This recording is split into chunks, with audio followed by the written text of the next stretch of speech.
Yo les potes, c'est Spanox, j'espère que vous allez bien. On se retrouve aujourd'hui pour une nouvelle vidéo, concernant ce concept de joueurs qui ont été formés dans un club. Alors c'est vrai que la dernière vidéo concernant l'Olympique Lyonnais vous avez vraiment fait kiffer. Du coup, dans les commentaires, j'ai lu un peu ce que vous me disiez. Et vous me disiez vraiment de prendre le club du Havre qui avait vraiment de très beaux joueurs qui étaient passés par leur centre de formation. Du coup, c'est ce que je fais. C'est parti.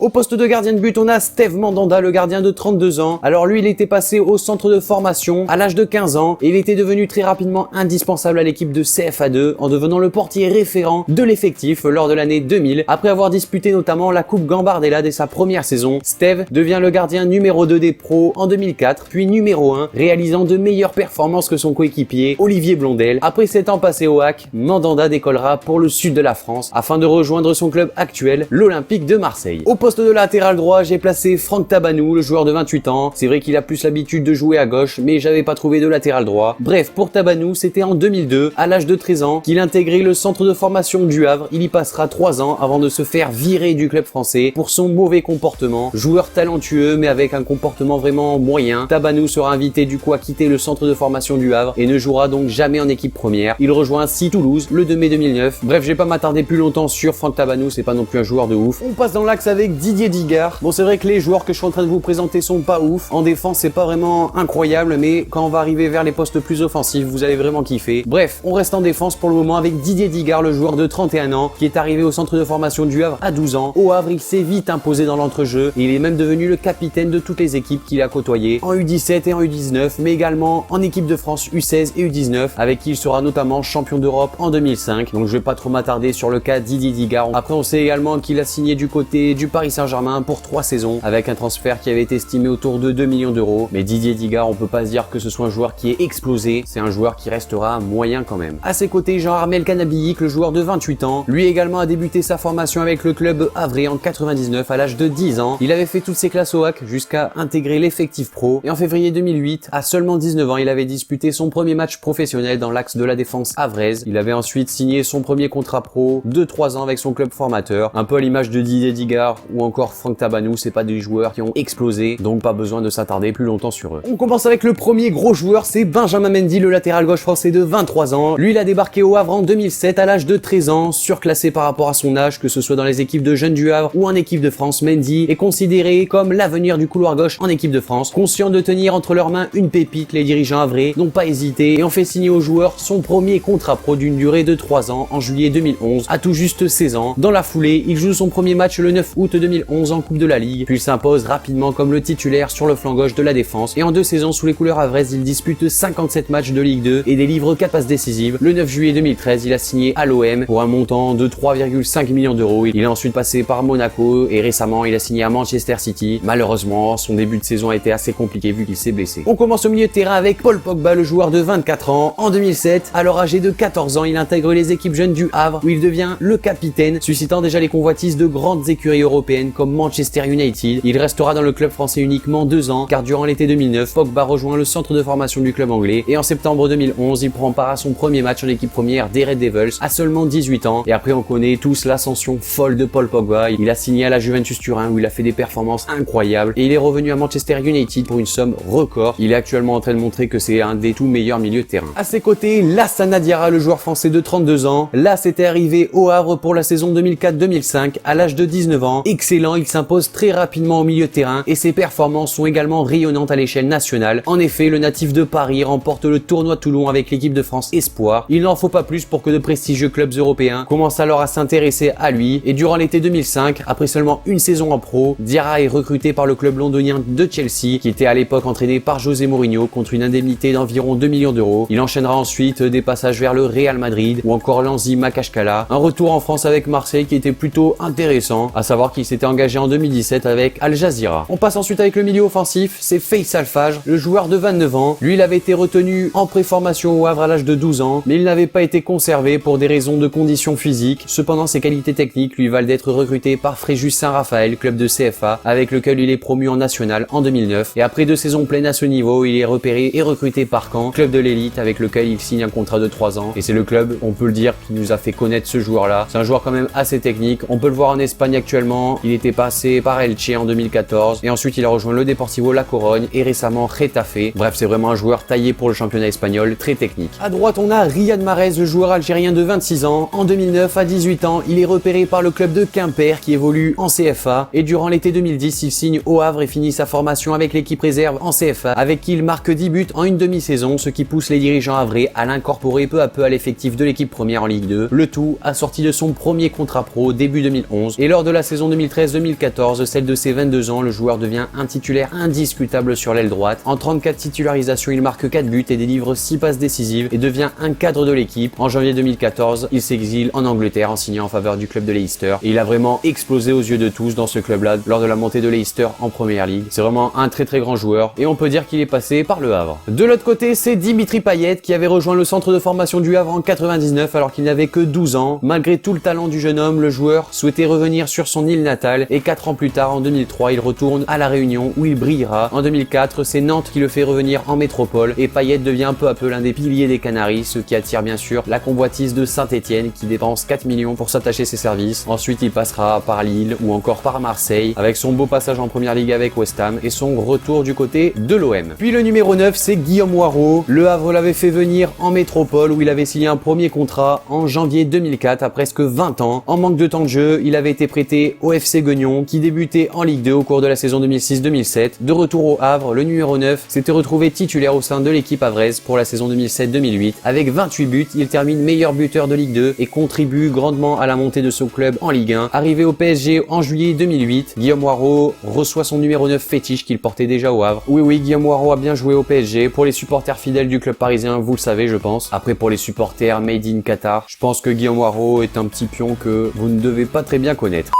Donc voilà les amis, cette vidéo sur les footballeurs qui ont été formés au Havre est maintenant terminée. N'hésitez pas à me dire dans les commentaires si vous kiffez toujours ce petit concept là, des joueurs qui sont formés dans un club et qui ont explosé plus tard. Également des exemples d'autres équipes. Lâchez le like, partagez la vidéo si ça vous a fait kiffer, abonnez-vous si c'est pas déjà fait. Moi je vous dis à la prochaine pour une nouvelle vidéo, c'était Spanox. Allez, salut tout le monde.